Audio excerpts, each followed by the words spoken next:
Thank you very much to Sophie, and thank you very much to all of you for coming. It's such a glorious day, and I understand that being inside, it's so rare here that it's lovely that being inside is quite a chore, but I can absolutely promise you that this conversation that crosses borders, both geographic and emotional, will be worth it.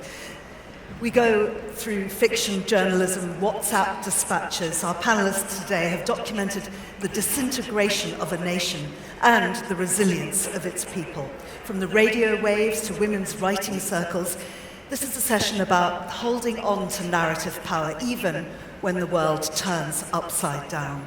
And I'd like to start with you, Saad, just to talk about your early life, because your family left Afghanistan during the Soviet era, and you later returned, as we heard, to build a media empire from the ground up. And I wonder just what made you do that, and what it took to establish a company that has really seen such huge success. Well, I think, like a lot of other Afghans, stuck outside. We never... I'm not sure that your mic is working. Do you want to just grab that one for the moment, and perhaps somebody can sort it out? Like a lot of other Afghans stuck outside, we never really had closure.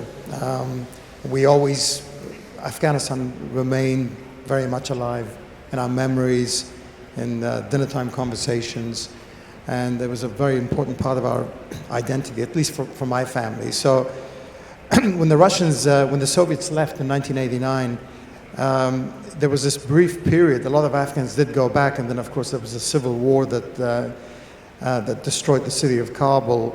And many of us felt that if we had gone in 1991, 92, could things have been different? So when the opportunity came up after 9/11, we went to have a look. And we didn't actually have any real plans. And our business sort of came about quite by accident, actually, and sucked us all into, initially it was me, then my brother joined us, then my other brother, then my sister. And all of a sudden we were working full-time for this small, very scrappy radio operation, which then expanded. So we were really happy to be there, and it was very fulfilling. But at the same time, it wasn't quite planned. Yeah. But I wonder what your life was like before 2021. Tell us about what you were doing. Yes, thank you. Just I wanted to start, I told hello for everybody. من در دوران قبل از آمدن طالبان پروفسور دانشگاه بودم و در بیمارستان به عنوان یک کلینیکال سایکولوژیست کار میکردم و همچنین یک دانه مرکزی داشتم که توی ازو خدمات روانشناختی انجام میدادیم و خیلی امید برای ساخت فردا در افغانستان بین مردم، بین زنان بسیار بالا بود و همچنین در برخی از رسانه‌ها به عنوان یک نویسنده برای بالا بردن سطح آگاهی زنان می-نوشتم. Hello everyone. I was a university professor before the fall of the Republic, and I was a psychologist. I had my own clinic serving the people, and also I was working with media outlets to raise awareness about the women, and our ambitions and aims were very high at the time. And Lucy, for you, I mean, you've got a long history in literature, but also in media. Just tell us what you were doing up until this point. I think your head mic should work. So, yeah. Hello, can you hear me? Yeah. No. I was in and out of Afghanistan, I think, and Saad, in your book, you call them the well-meaning media consultants. I think I was probably one of them.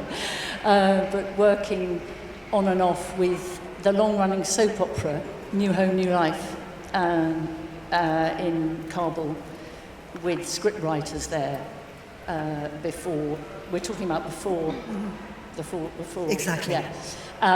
And actually that's when Untold started, was in about 2017. I was there working with scriptwriters, and we were talking about how their prose fiction couldn't be published because it was hard being a woman, it was hard because there are no literary translators and there were very few literary editors. So myself and two of the writers who are still in Kabul today decided to start this initiative that is now called Untold Narratives. Mm-hmm. And just tell us a little bit more about what it does. The idea was to work with local writers in their own languages to help them develop their work with literary editors and translators to have more chance of being published locally and globally in translation. Mm-hmm. So then, this was 5-6 years ago we started. And then everything changes, right? So August 2021 and suddenly completely different landscape. So for Saad, when the government collapsed, what changed overnight for you and your team? I mean, but not just logistically, professionally, but also emotionally. Yeah, I mean, we thought it was the end. We're all caught by surprise. The speed of the Taliban's takeover took us all by surprise, and the American troops were still there, if you recall. People rushing to the airport, people wanting to get out, and the Taliban were also quite surprised. They weren't quite ready to take over the country, and there were conversations between the American military and the Taliban leadership. The Taliban leadership, they would be asked to come and take over, and they'd say, no, we're not quite ready. So there was this back and forth for like 48 hours or 24 hours. So when they literally, one day we had to open our gates, and the Taliban came in to have a look, and they thought that this was the center of sin, because it was a television station with entertainment programs, and they looked around and they were surprised, and for them it was also a surprise that it was a professionally run organization. And then very quickly we had to adjust our programming, no music, no soap operas, but yet somehow things continued. And then we had to make a decision. We get out, or do we stay in the country? And we made the decision to stay. Despite the restrictions, we felt it was important for us to remain in the place, to not just entertain, but to inform and educate. But it was a very fine line that you were treading, and there was quite a lot of negotiation going on with the Taliban. You talk in your book about how some people criticize you for interacting with them, but it was the only way, really, to keep on air. Yeah, I mean, Afghanistan is a nation of 40 million individuals, and if you want to serve them, you have to be inside the country. They need information, and increasingly now, especially after the ban on girls' education, they need to be educated, which we do, I think, quite effectively with our education programs. They still need entertainment. So it was a difficult decision then, and to remain in the country today, it remains a difficult decision. Absolutely. Well, Batool, for you as a writer, but also as an activist, I wonder how that moment ruptured your life, but also what made you keep writing, keep producing in the face of this catastrophic change?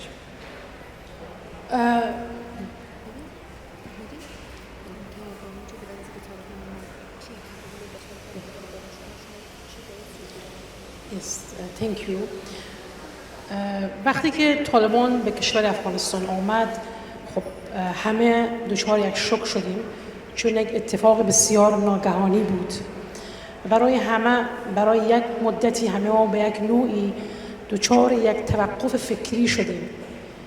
ولی احساس کردیم که باید زنده باشیم و برای زنده ماندن خودمان تلاش بکنیم. برای همین سعی کردیم به یک نوعی با نوشتن ادامه بدیم. وقتی که دیدیم که تمام پنجره ها برای ما بسته است، به عنوان زن هیچ راهی و هیچ پنجره‌ای برای ادامه دادن وجود نداره، آموزش، مدارس، شغل، همه چیز به خاطر زن بودن ما از ما گرفته شده بود. برای همین ما به قلم پناه بردیم و احساس کردیم میتونیم با نوشتن صدای خودمان را برای جهانیان برسانیم. و میخواستیم بگیم که اگر همه پنجره ها را برای زنان بستید، ولی راهی برای رساندن صدای زن افغانستان از طریق نوشتن برای جهانیان هست که چه چیزی برای زن در افغانستان در حال اتفاق افتادن است.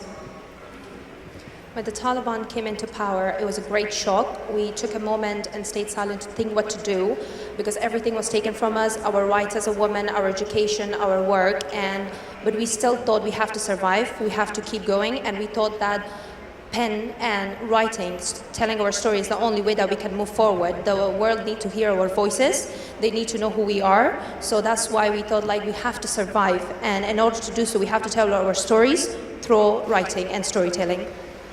And I mean, Lucy, for you had to completely pivot. You're in the middle of this project. Tell us what happened.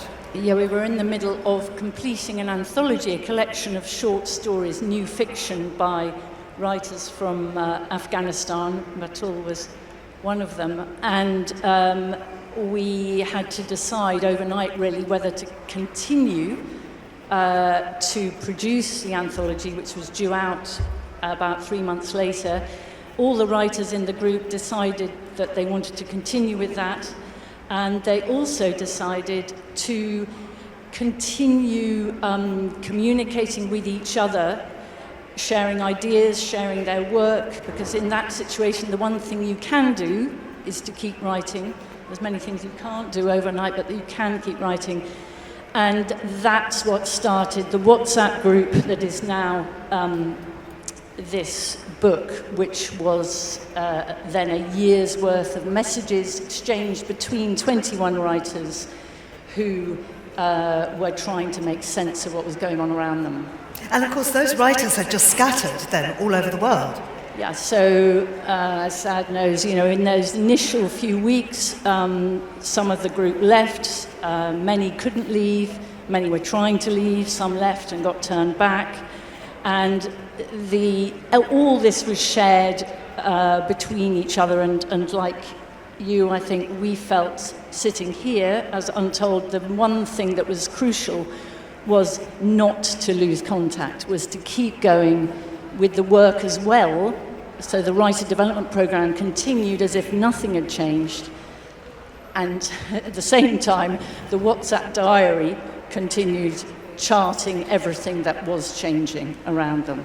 And it's an incredible book to read. You just see really from the inside what was happening. And I'm sad to say the books aren't actually here in the shop, but you can. Today is the start of independent bookshop work.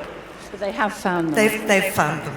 But let me tell you, it is Independent Bookshop Week starting today, and so please do patronise your local indie, and I'm sure you can order that book there, as you can Saad's wonderful book too, which gives us really all the complexities that you had to go through, how difficult it was to navigate. And one of the things that you were really aware of, as you said, there are 40 million people in Afghanistan, lots of different languages, and you were very, very clear that you wanted to do both Dari and Pashto. Yeah, I mean, that's what we've always done. Obviously, they're the two official languages, and we have a lot of other languages as well, spoken inside the country. You know, what's interesting is that Afghanistan changed, I think the most dramatic, if you look at the history of the country, the changes that we witnessed over the last 2 decades, unprecedented. It completely transformed the country. A lot of people think that it was a complete failure, this international presence and the funding that Afghanistan received. True, a lot of money was wasted, lives were lost, but Afghanistan did change, was transformative for the country in terms of education levels, life expectancy, especially women's role in society. And I think some of those changes are permanent. You can't put the genie back in the bottle. And today, when you look at Afghanistan, the Taliban are attempting to change the country, but in a lot of ways, the new Afghanistan is also changing the Taliban, in particular in the major cities. I mean, you can't take any of these things for granted, and I don't want to get too excited, but women continue to remain in the workplace. They continue to work for the government. They continue to work for television outlets, for radio outlets, in front of the camera, behind the camera. They continue to go to restaurants and cafes. And they continue to drive. Again, you know, this is in the major cities, but it's not because of the Taliban, it's because of the courage of the Afghan population.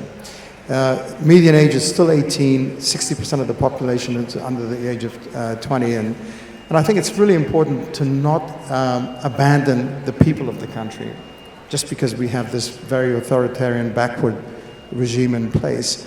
As Lucy said, I mean, it's the struggle and the fight continues. I mean, what you're saying, though, makes it sound like it's okay to be a woman, that you have these various freedoms. But I wonder, Batool, from your point of view, how much freedom in the cities do women in Afghanistan have?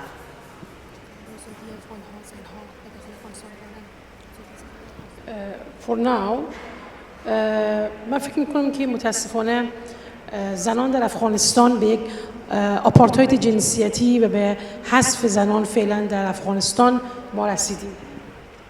We think there is gender appetite happening in Afghanistan at the moment. بزرگترین چیزی که برای زنان در افغانستان در پیش میآید همان زن بودنشان هست که برای طالبان یک جرم بزرگی است. The biggest crime is just being a woman. و داره از زنان به یک نوعی حتی برای جهانیان سوء استفاده میکنه. هر چقدر درها را برای زنان میبنده به همون اندازه میتونه از جهان به یک نوعی امتیاز برای خودش بخره با فشاری و فشار دادن بر روی آزادی های زنان در داخل افغانستان. But the more they try to close the door, the more they try to pressure, the more they want to fight back and open the door for themselves. So, Saad, I'm really interested in how this all squares up with what you're saying. Well, I mean, what I was saying is that relative to what we expected, because when they took over in the mid-90s, the women were completely shut out of anything. They couldn't work. They could.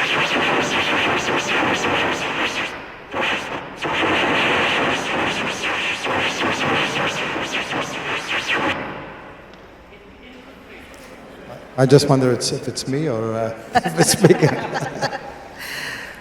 Yeah, but the struggle continues, and of course, the women have been targeted and isolated.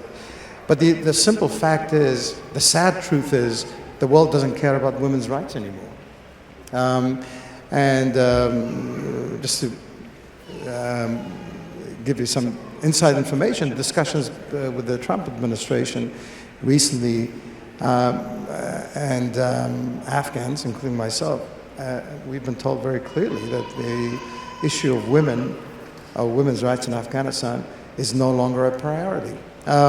So what do we do as Afghans from within the country? And I think it's really important that we need to continue to push back. We need to continue to fight for women's rights.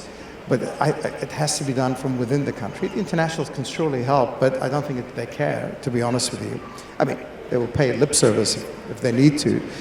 And one of the important things, for example, I point out is that just on girls' education and our news stories, we have done like literally 3,000 or 4,000 stories, current affairs programs, discussions, town hall meetings, advocating for women's rights and amplifying voices from within the country, including from within the Taliban, as to why women need to continue to be able to complete their education, or work, or be active members of our society. So it's a sort of a frustrating thing. I mean, I'm hopeful in the sense that I think the people of Afghanistan are unwilling to give up on this fight.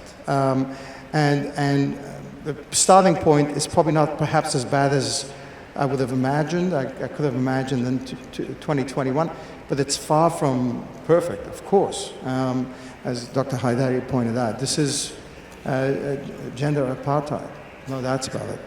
And Lucy, I mean, that's something that you've had personal experience of, because a lot of the people who you were working with would have to do it through their brothers or fathers or some male relative. Yes, and also, I mean, there's no shortage, as we all know, there's no shortage of writers anywhere in the world. But when we put out a call in just 2 years ago, so a year or about 9 months after the fall of Kabul, we had more than 100 submissions from women who are committed to continuing to express themselves in order to be heard outside the country. And of course, there's a responsibility as well for people, for the publishing world or the broadcast world outside of Afghanistan, not to forget and not to just jump on the wagon when there's a big news story. So, for example, My Pen as the Wing of a Bird, which is this anthology I mentioned, we approached 11 publishers in March 2021. 10 turned it down, luckily one didn't.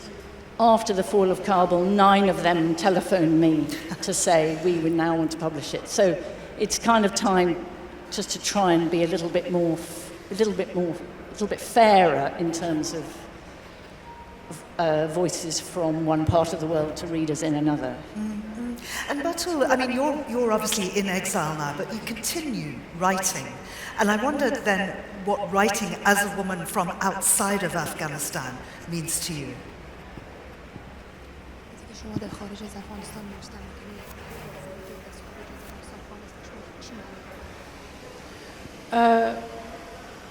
در حقیقت ما داریم تلاش میکنیم به عنوان کسانی که در بیرون از افغانستان هستیم و از قلم داریم استفاده میکنیم برای دفاع از هویت خودمان هست، برای از این که ما میتونیم به یک نوعی از هر ابزاری و از هر شیوهی برای رساندن زنان افغانستان استفاده کنیم. با چالش‌های خیلی زیادی ما شاید در اینجا روبرو بشیم، ولی با تمام این احوال نمیخوایم که صدای زن افغانستان خاموش بمانه. The fact that we are still keep trying in an exile, we don't want the voice of the women to be silenced. We want the world to hear their voices because they have a voice. And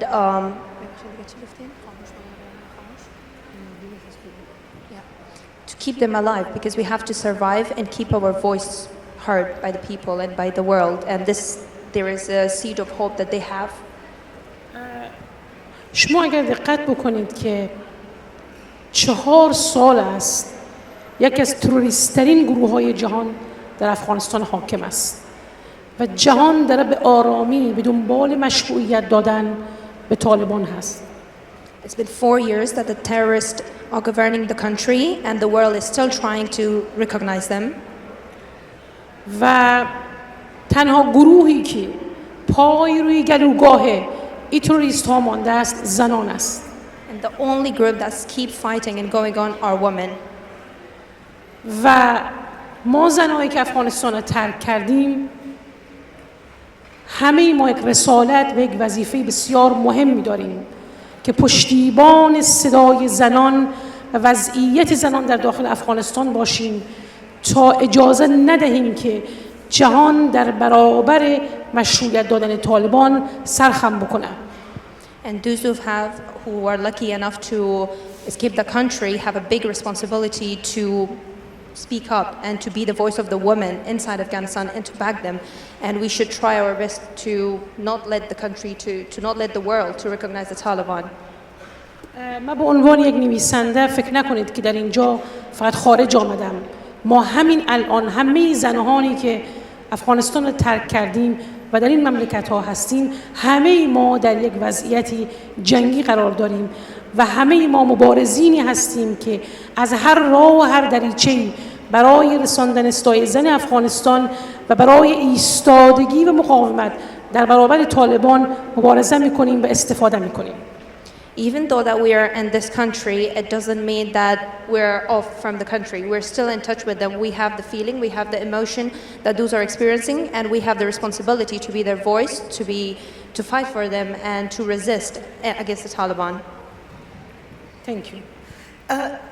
Saad, I get the sense that you're a little bit more pragmatic politically. I know that you've had very high-level contact, not only within the Afghan government and across the Middle East, but also with various administrations in the White House.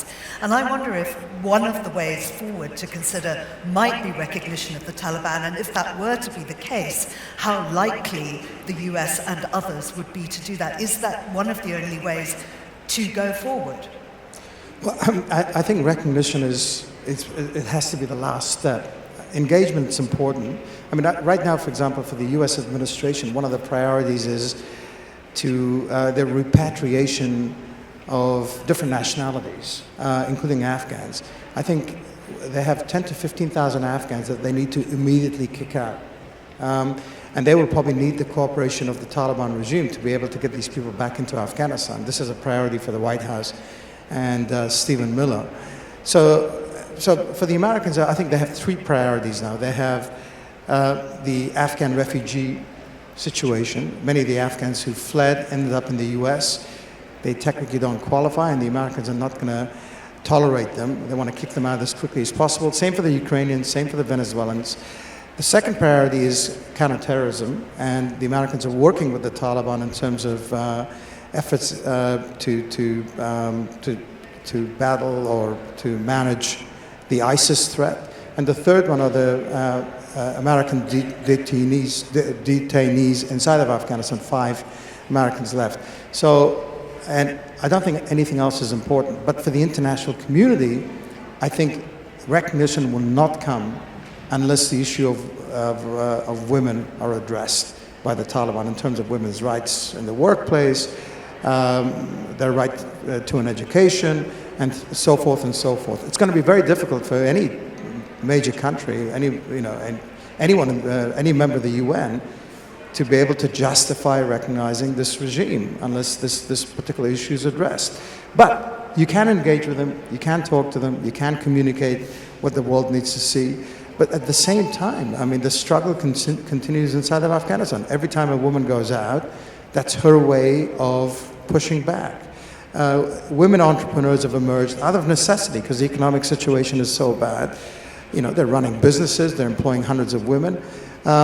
They continue. I mean, you don't have to be an activist to push back. I mean, they're doing this on a daily basis. And on a media level, with your companies pushing back, I wonder how difficult that is and how many risks your staff take in doing that. I mean, I know that many of them have been persecuted in the past. Yeah, we get summoned where our people have been locked up. I mean, we've lost 12 employees over the last 20 years. We've had our buses targeted, we've had people being in the wrong place at the wrong time. And that continues. I mean, journalists today are perhaps the most courageous people on the planet, not just in Afghanistan, but also elsewhere in Gaza and so forth. But, you know, we're all doing our bit where we can. Lucy, in terms of your writers, because you're in contact with a lot of women writers, what kind of feedback are you getting from them about the situation on the ground when they are still within the country and what others who are outside are now saying? Well, yes, I mean, it varies hugely. We are working with about 48 Afghan women writers at the moment.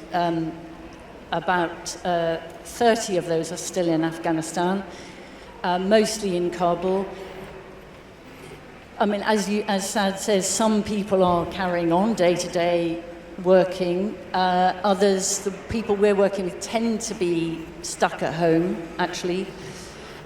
We've had direct threats. So, for example, somebody's son was targeted by the Taliban, flat was raided, books found, and then, of course, she came under the microscope, as it were. So it's sort of, as you know very well, by association often, or if somebody's protesting. So it varies. I mean, we change the way we work all the time. We are having workshops every week, but we change the mode of working all the time to protect the women we're working with. And, I mean, mostly our experience is people are stuck inside, and writing creatively is one outlet that is keeping them going, frankly. That's the experience that we've got. And I wonder, Batool, emotionally, and this kind of goes back to your former career, but what sort of impact this is having, and I suppose that the previous troubles have had, if there is any kind of intergenerational, epigenetic trauma that it runs through Afghani women, and what this means for the next generation. And is there any help for anybody in terms of emotional support? Of course.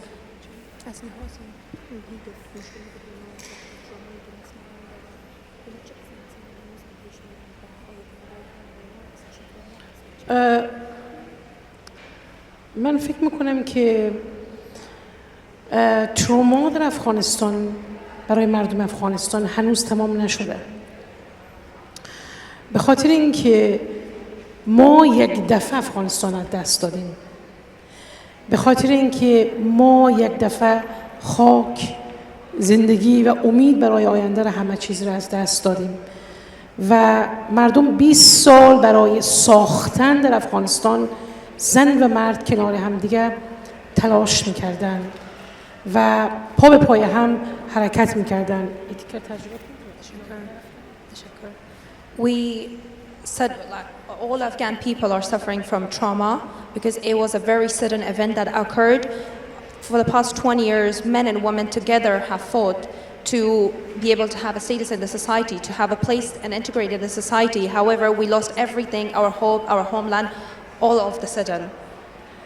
و مردم افغانستان که افغانستان رو ترک کردن، اغلب اینها سرمایه های انسانی یک مملکت هستند و سرمایه های انسانی یک مملکت جزو ثروت های یک کشور است. And those of the people who left the country, who left their homeland, were assets to the country. They were the real asset. The people were the real asset to the country.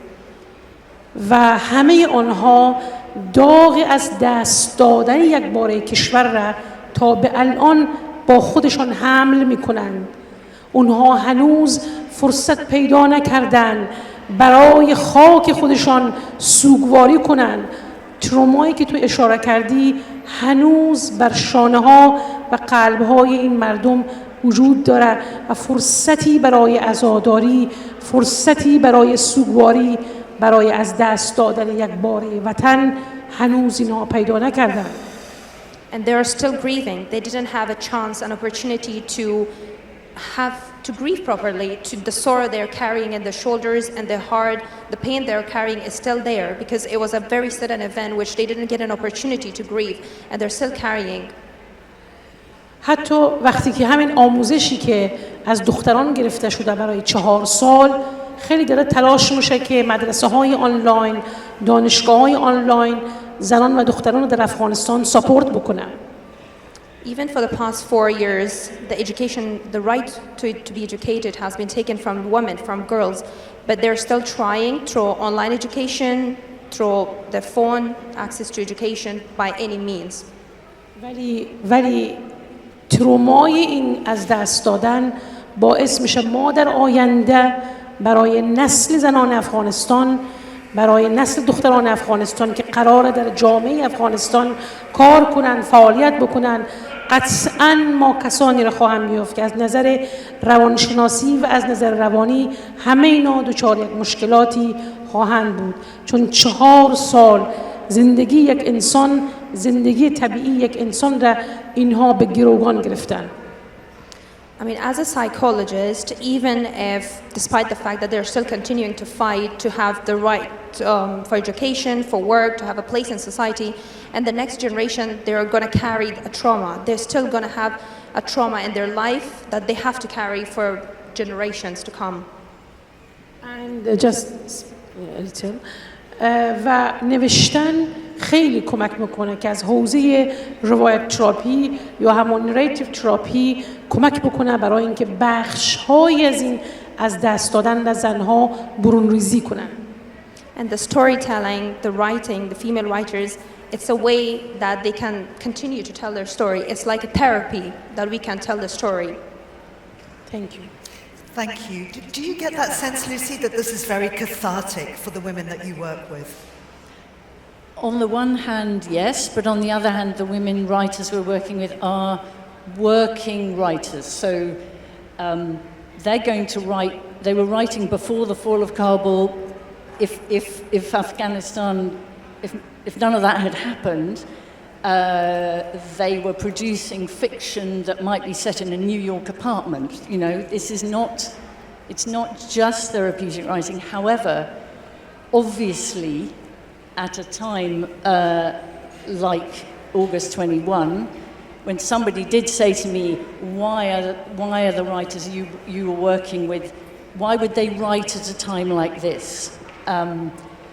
And we had to say, well, at a time like this is exactly the moment that you would continue to write if you're a writer. So, of course, a lot of this collective diary is therapeutic. It's about sharing reflections, it's about sharing how you're feeling in the moment. It's also about what isn't there. A lot of people read the WhatsApp messages without writing. A lot of them wrote them without reading the others. You know, everyone deals with that trauma in a different way.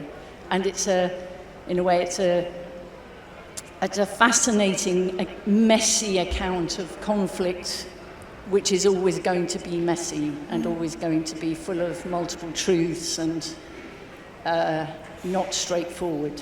So, and also, I suppose there's always a therapeutic aspect to writing. I mean, the room's probably full of writers who are working things out at some level. Yeah, just picking up on that idea about complexities. I mean, do you think, and you know this as the head of a media organization, but does the Western media really pick up on the complexities of Afghan society? I mean, I think we tend to see it in quite a simplified way. Yeah, I think nuance is important. The Taliban as a movement is a complicated movement. How people live their lives is a lot more complex than how it's portrayed outside. How people continue to struggle, I think people don't quite get. I mean, this is an on-the-record discussion, I don't want to go into it, but let's put it this way, a lot of people are getting an education in secret through different means. We do television, radio, and online education programs. Afghans are determined to educate their girls, and this is a fact that cannot be denied, including Taliban leadership, members of the Taliban leadership who send their kids to either schools in Kabul or outside. As I said, some things you cannot go back on. I mean, Afghanistan is a changed country. I think the one lesson, I think for me, I was in Damascus recently and I sort of pointed out to them that if we're going to change, if Afghanistan's going to change, it has to be organic and it's going to be led by Afghans. And I think there was a lot of pushback from conservative elements because they were seen as changes imposed by the outside world. And I think it's really important for us to remain cognizant of that. And I think these changes will come. It's inevitable. There's no way, not the Taliban, no one can hold Afghanistan back, whether it's women's rights or education for women or minority rights. I think all of these things are going to come. It's inevitable. It's just a question of time. But I think we need to lead that struggle from either inside or outside the country. And as Dr. Haidari mentioned, the people who left the country are perhaps our best educated, best informed individuals. They were our assets, and we need to get them back into Afghanistan. I mean, some people are going back to have a look, to see things for themselves. But I think we need to get these people back into Afghanistan. I mean, my father, who's an Afghan diplomat, after the Soviet invasion did not go back to Afghanistan. It was deeply traumatic for him. And it's a bit like Groundhog Day. We're seeing it all over again. This young generation of Afghans traumatized by fleeing their countries. Even if they speak English, even if they're well educated, it's difficult for them to be in Washington or London or Brussels. And the trauma is real. And is there a generation of credible opposition leadership waiting? Well, there's certainly opposition figures. I'm not sure how credible they are, and I'm not sure how effective they are. I think the one thing to understand is, for now at least, the Taliban are here to stay. And I think this is a reality we have to accept. Now, if they don't change their ways, I don't think it's going to be easy for them to maintain their hold over the country. And it's only been 4 years. 4 years is nothing, right? So we have to wait and see. But I think other figures will emerge. I mean, there are a lot of people within the country itself who are challenging this Taliban narrative and their policies on a daily basis in their own ways. So it's Afghans. I mean, we've seen 40 years, almost 50 years of conflict sort of come to an end. So there's peace and stability in a much more difficult environment. We have a humanitarian crisis, we have an economic crisis, and a lot of people have been deprived of their rights, whether they're minorities or are women. But so it's a mixed situation on the ground. In a moment, I'm going to come to you for your questions. But before that, Batool, I want to just talk a little bit about why it matters. When you think about your work being read outside Afghanistan, what do you hope that it will do for readers, for Afghan women, and also for your own future?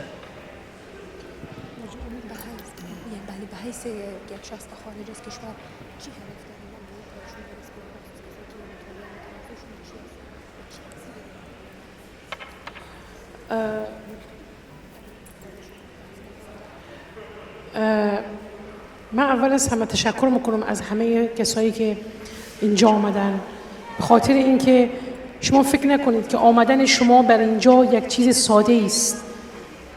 هر قدمی که شما برای حضور در اینجا، در جایی که مردی از افغانستان و زنی از افغانستان نشسته است، در حقیقت ساپورت و حمایت از صدای آزادی خواهی و صدای عدالت و صدای برابری و صدای زنان افغانستان است که من باید تشکر بکنم از طرف همه زنان افغانستان از یکایک شما. Before answering the question, I first want to thank all of you for being here. On behalf of all Afghan women, I really want to say thank you, because for you coming here, listening for our voice, it's a kind of motivation for the people of Afghanistan, because you're hearing them, you're listening to them. و انسان به امید زنده است و همه ما به این فکر میکنیم که پایان شب سیاه قطعاً سفیدی است. As a human, we live with hope, and we believe that after a dark night, there is a day, there is a bright day. برای همین تلاش میکنیم در اینجا هم که هستیم همون توانمندی هایی که داشتیم، همون مهارت هایی را که داشتیم در راستای مفید بودن، زنده ماندن خودمان ادامه بدیم تا از این طریق بتوانیم به یک نوعی راه خودمان را به عنوان زن افغانستان در این کشورها هم پیدا کنیم و برای نسل آینده افغانستان این را هم برسانیم که ما میتونیم از تاریخی که در افغانستان اونچه که اتفاق افتاد با نوشتن خودمان محافظت بکنیم. And that's why, as a woman in exile, we still continue. We still want to show that we have a voice, and we want to show it to the world, because we are the hope of the people back in Afghanistan. And we want to let them know that they are not alone, and we have a responsibility, and you being here is showing that. و این اتفاق هم نمی‌افته مگر با کمک همه، با کمک زنهایی مثل شما، با کمک تیم‌هایی که اینجا هستن، با کمک زنهایی مثل لوسی که بتونن از ما حمایت بکنن و ما بتونیم راه خودمان را پیدا بکنیم و اجازه ندهیم که میراثی که بر شانه‌های ما از طرف زنای افغانستان در این وقتی از تاریخ، در این تاریخی که چنان در افغانستان سیاهی هست گذاشته شده، به فراموشی سپرده بشه. And we can't do this alone without you, without the audience here, without Lucy. It's all because of you that we can carry on, and the responsibility we have in our shoulders, we have to keep going, we have to continue for the next generation. And Lucy, I mean, it's not your fight, it's getting increasingly challenging for you. It's very difficult work. What drives you? Batool. I'm scared of Batool. Well, as I said, it's very simple. It's a bigger picture. It's about making the world. Well, this is a very grandiose statement. I was going to say it's about making the world fairer in terms of getting words out from one part to another part, and Untold is a minuscule little bit of that. You know, of chipping away at that iceberg in a way, and so that's what we believe in, and there's still years of work to do. I think it's astonishing what you've achieved. I really, really do. Saad, it's really the same question for you. What drives you to keep on doing this under very challenging circumstances? I think we can't quit. I mean, I think we have this sense of duty and obligation. Extends to the entire company and the management, that it's impossible to walk away, and it's easy, but it's easier to walk away if you really think about it. But I think we have to keep doing what we're doing, and it's, you know, it's one of those things. I mean, it's, you do something and you just keep doing it. You know, and I don't think we sit back and say this is, you know, a duty or anything like that. It's a lot more complex than that. We're sort of, you know, especially the first 12 months after the fall of Kabul, we were all on autopilot. We were too traumatized to even think about it. But we continue. Now we have a sense of what we need to do. We have an idea, we have a strategy. But we have to keep going. And yeah, you're right, Dr. Haidari. This, you know, our friends' support is also important.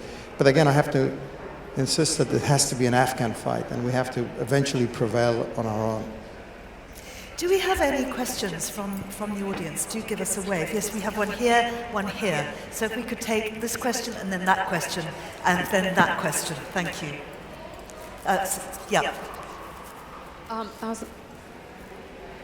Sorry, it's a fascinating discussion. I'm just blown away with obviously the experiences, Batool, you've had as well as Saad in what you're saying. I was in Afghanistan last year, and obviously as a foreigner, it was a completely different experience, but as a woman, being able to also have a conversation with women as well was quite an experience.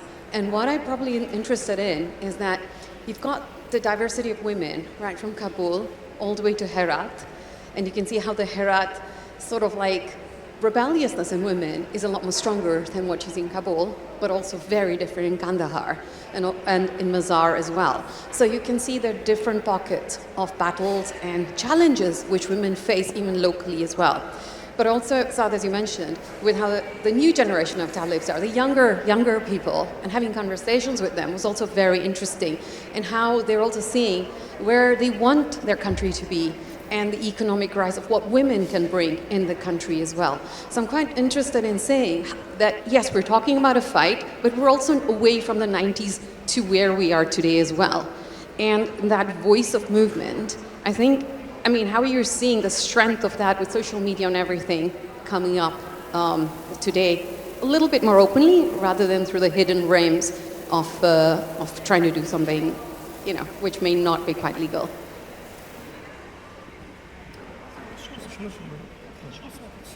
So if I get the question right, how will that fight look like going forward? Well, yeah, Afghanistan is a complicated country, and I can say this because my family originally comes from Kandahar. It's a deeply conservative city. It was in 2002 and 2010, 2015, and today remains the case. Whereas Herat has been a lot more progressive, and Kabul is the capital city. So, but again, it's difficult. This is you know, 2025. Social media, satellite television, local outlets. You cannot, you can't lock. You know, this is. But even today, Afghanistan is not like North Korea. People can travel back and forth. There are lots of, you know, Afghans from the diaspora going back. Even people who fled after 2021 are going back to visit family members, and in a lot of ways sustaining the economy. You know, remittances have gone from 700-800 million to close to 5 billion today. And that's keeping the Afghan economy going. And the very people who left are now helping the economy today. So I think those changes will come. You know, that change is inevitable. And the authorities need to play catch up. It's as simple as that. But, you know, they're exposed to this new Afghanistan. And that's why I'm saying that even in places like Kabul and Herat, you probably saw for yourself, that the authorities and the way they conduct themselves and the way they behave towards other Afghans, in particular women, is different to the way it was in the first few weeks of taking over the country. Do you have an answer to that? No, we'll go on. This lady here, thank you. I don't think the mic's on. Hello. Yeah, thank you, Batool. Very inspiring to hear what you're doing. And I just want to, you know, I'm interested to know if the women writers in Kabul and Afghanistan, are you also connecting, communicating, or do you have communication channels with women writers in, for example, Iran, in Saudi Arabia? Are there channels? Are there conversations? Thank you.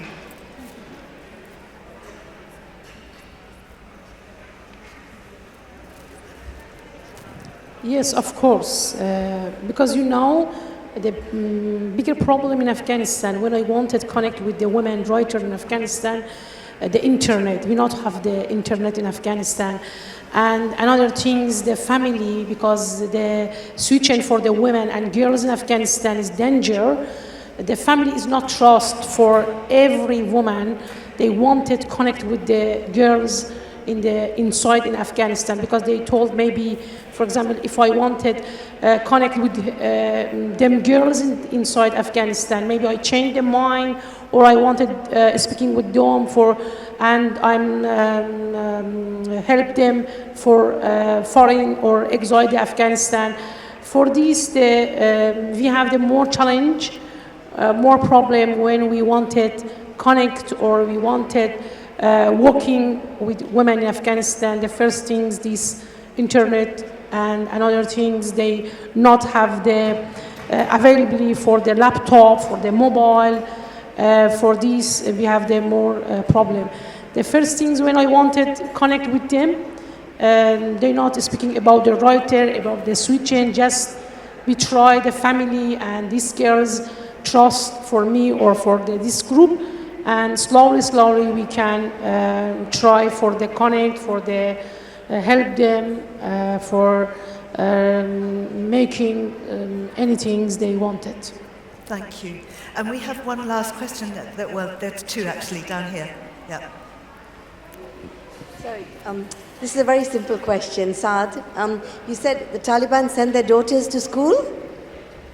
They do? Not all, some, of course. Okay. So that's progress, isn't it? Well, I always mention that the Taliban, as a movement, it's not monolithic. You have different identities, different individuals, with different views on education. Some are more pragmatic than others, but a lot of them are educating their girls, and they're quite proud of it. And as a matter of fact, this pushback against this ban, it's led by a lot of the Taliban, let's call them influencers, religious leaders, and members of the cabinet, and they're vocal about it. And I'm not saying that the movement has fragmented, but on this issue, they have very strong views. That's very hopeful. That change can come from within then? It has to come from within.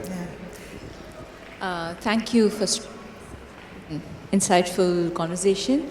I am going to actually steal Ms. Godwin's question to Mr. Saad, and I just wanted to know Dr. Haidari's viewpoints on how important and is the Western gaze and the international media's capturing the nuances and complexities of the entire issue in Afghanistan. How much justice does it do, and I'm sure there is a sense of solidarity in nooks and corners and parts of it, but by and large, do you feel that kind of sense of solidarity from the Western gaze of the entire episode and the situation in Afghanistan, and what could change?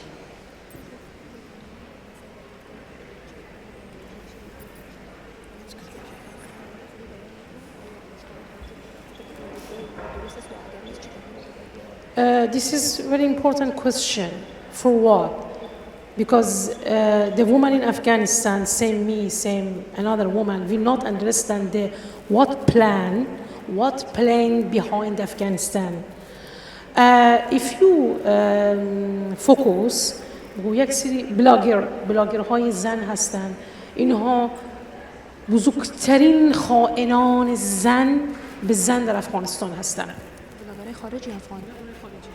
There are vloggers, YouTube vloggers, especially the Westerns in Afghanistan. They are the biggest threat in the country for women, and they're the biggest traitor. Yes.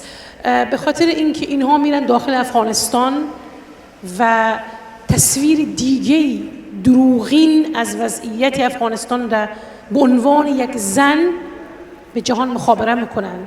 صفحه های اینا را شما که ببینید، بر فرض مثال اینها خیلی از اینها زنایی هستند که در صفحات خودشان فقط یک بیکینی میپوشن، لب دریا هستن ولی بعد برای حالا چه پلانی وجود داره در افغانستان میروند و سعی میکنن از افغانستان یک تصویری دیگه نشان میدن و واقعیت‌های افغانستان در به دروغ روایت میکنن و به جهان نشان میدن. Especially women influencers. She highlighted how they wear bikinis, for example, in some of the places like lakes or rivers, but the truth is very different. They're very away from the reality of what women are experiencing in the country. They portray a completely different picture of the country. در حالی که هفته‌ها دخترای زیادی خودکشی میکنن، جنازه‌های دخترای زیادی ناشناس از داخل جوی‌ها پیدا میشد، همه چیز بر زنان بسته شده است. ما زنای افغانستان خیلی تنها هستیم و برای همین مجبور هستیم خودمان با هر ابزاری، با هر شیوهی اجازه ندهیم که رسانه‌ها تلاش کنند به دام سیاست‌های جهانی بیفتند و اون چیزی که واقعیت افغانستان هست به چیز دیگه‌ای نشان بدن. When in reality the suicide rate has increased significantly. Every week there's hundreds or even tens of girls dying. You find the bodies in rivers, but we have to fight and resist and show the world that this is not the reality happening in the country. And what is the social media, what is the رسانه؟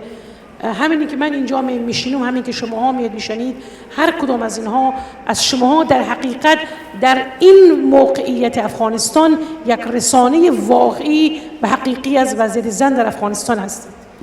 The fact that we're here talking and you are listening, your views, this is the reality of what's happening in the country, not what they're portraying. I'm afraid we're just about out of time, but I would like to just throw a closing question to each of you, which is really just if you had one message to send to a young woman hiding a notebook in Kabul or Kandahar, or the Afghan journalist on their last story, what would you want them to hear?